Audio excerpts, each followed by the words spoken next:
I grabbed some thrifted glassware for this brilliant garden decor. Then I grabbed some 2-part epoxy. I used a wood skewer to mix the epoxy and placed it around the bottom edge of one glass vase, then glued it to the bottom of the glass bowl. I set that aside and let it dry. I applied epoxy to the bottom of a different glass vase and placed the glass platter on top in the center. I grabbed the vase with the bowl and applied epoxy to the top and attached the third vase upside down, and applied epoxy to the top of the vase that is attached to the bowl, and I placed the other section on top. And now I have the most gorgeous glass bird bath. This project took minutes and cost under $30. We've got some suet here. So all I did was melt this suet, and I did it in the microwave for about 3 minutes. So you use about twice as much of the bird mix, the seed mix, as you do the fat. There we go. You can see I've just mixed that up super simply. I'm just going to fill that up, fill that little teacup up, and I am just going to fill this. I'm going to take some teaspoons. I'm going to put these in here directly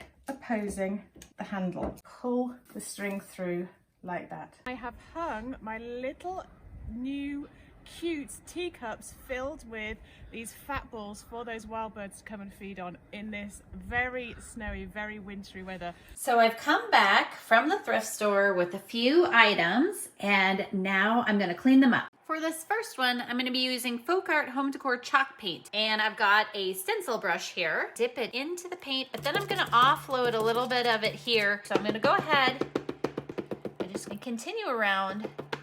I'm going to let them dry completely before the next step with these. For this next one, we're going to be using Pledge Floor Care Cleaner. Pour some of the Pledge Floor Cleaner into the glass base. Swirl the glass carefully so that it's all coated. I'm just going to use some snowy glitter, and I'm going to dump a healthy amount in here. Now we start swirling all the way around. And I let it dry completely. Next, I'm going to use some green glitter.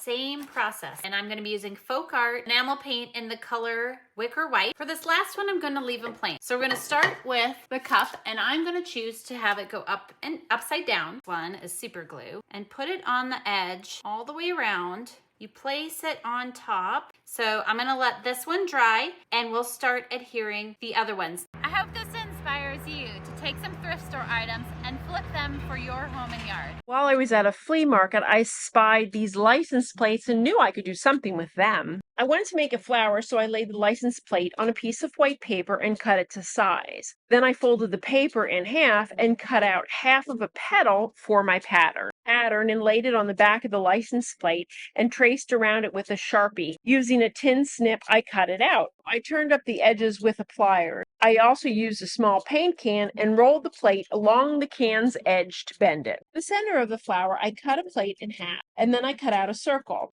I made cuts into the center of the circle and bent the cuts upward.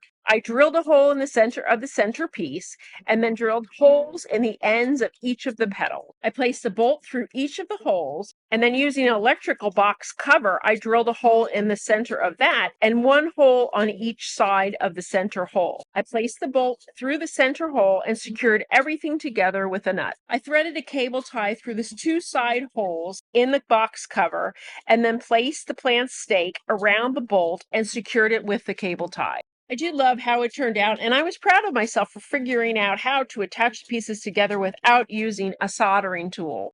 Place silicone on the bottom of your flower vase. Place your vase on the bottom of the saucer of the teacup. Place silicone on the bottom of the teacup and place the teacup on the saucer. Let the whole thing dry for 24 hours. Screw the 1/2-inch copper male adapter into the 1/2-inch galvanized floor flange. Next, you'll E6000 your copper elbow into the male adapter. Use silicone to adhere the floor flange onto the bottom of the teapot. Let that dry for 24 hours as well. Place silicone in the spout of the teapot and place a crystal into the silicone and let that dry. Measure the copper pipe and mark it with a Sharpie where you'd like to cut it. We used a copper tube cutter to cut the pipe where we wanted it to be cut. Place 2 garden stakes in the ground or in a large flower pot. Place the copper pipe over the garden stakes. Place the teacup on the shorter copper pipe and place the teapot on the taller copper pipe. Your garden art is ready to be enjoyed. I hope this inspired you to make some garden art for your own yard or garden.